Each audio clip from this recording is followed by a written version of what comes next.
हमारा होने वाला है उसका नाम है नोडमोन।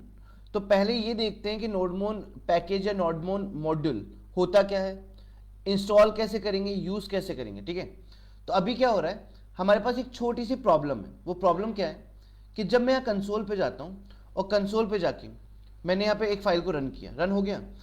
मान लीजिए यहाँ पे हेलो की जगह मैंने सिर्फ लिख दिया हेलो यूजर, सेव किया। सेव करने के बाद वापस मेरे को रन करना पड़ता है। मतलब अगर एक छोटा सा चेंज भी किया गया है कोड में नोड जेएस के ऊपर, तो हमें क्या करना पड़ता है, वो चेंज करने के बाद इस कोड को बदलना पड़ता है।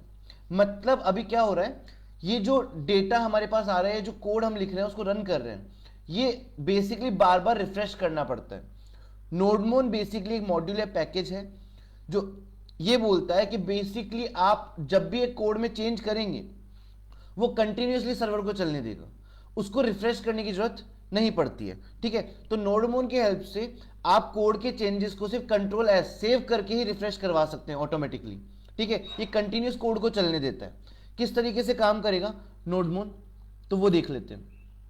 ठीक है, सो नोडमोन चलाने के लिए बेसिकली मैं आपको दिखाता हूं। सबसे पहले तो इसकी प्रोजेक्ट फाइल कहां पे रखी है, तो हम जाते हैं गूगल पे और गूगल पे जाके सर्च करते हैं नोडमोन,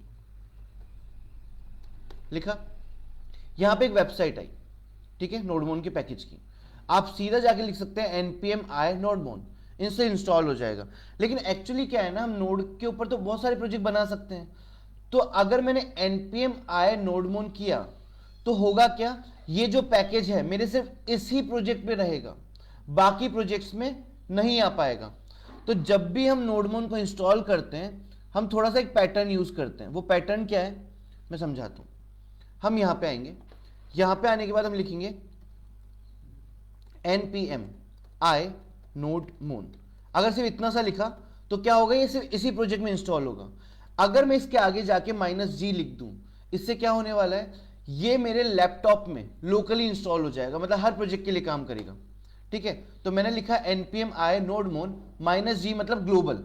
ग्लोबल मतलब पूरे लैपटॉप में इंस्टॉल कर दो, आज के बाद कोई भी प्रोजेक्ट बनाया जाए नोड जेएस का उसमें नोडमोन चल पाए। ठीक है, और अगर -g नहीं लिखा तो सिर्फ नोडमोन चलेगा इस प्रोजेक्ट के अंदर।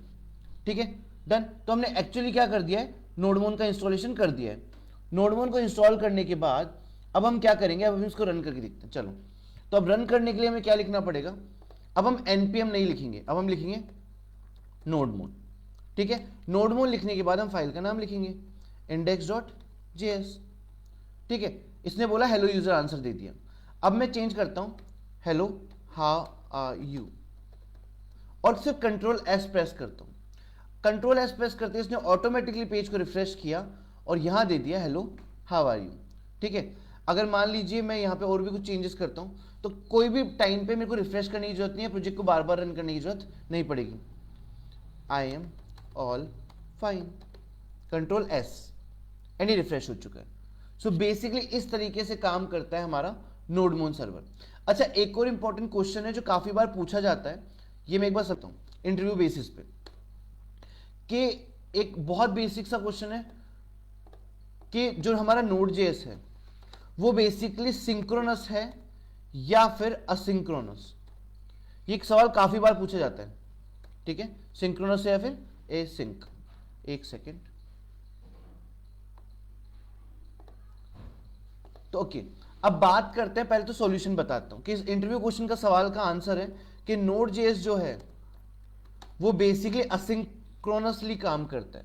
ये आपको डेफिनेशन में बता चुका हूं मैं। अब ये चीज समझ लेना कि असिंक्रोनस कैसे होता है। मान लीजिए हमारी पहली स्क्रिप्ट है, एक स्क्रिप्ट हमने यहां पे बनाई स्क्रिप्ट 1 करके, दूसरी हम स्क्रिप्ट मतलब समझ लो 4-5 लाइन का 10-15 लाइन का एक कोड, उसको स्क्रिप्ट कहते हैं।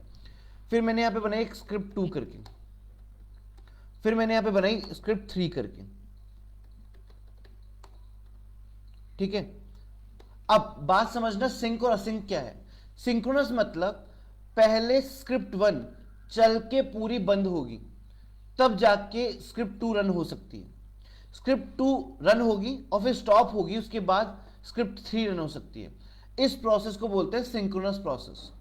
असिंक्रोनस प्रोसेस क्या है कि स्क्रिप्ट 1 जो है वो रन हुई, रन होने के बाद स्क्रिप्ट 1 स्टॉप हो गई मान लेते हैं।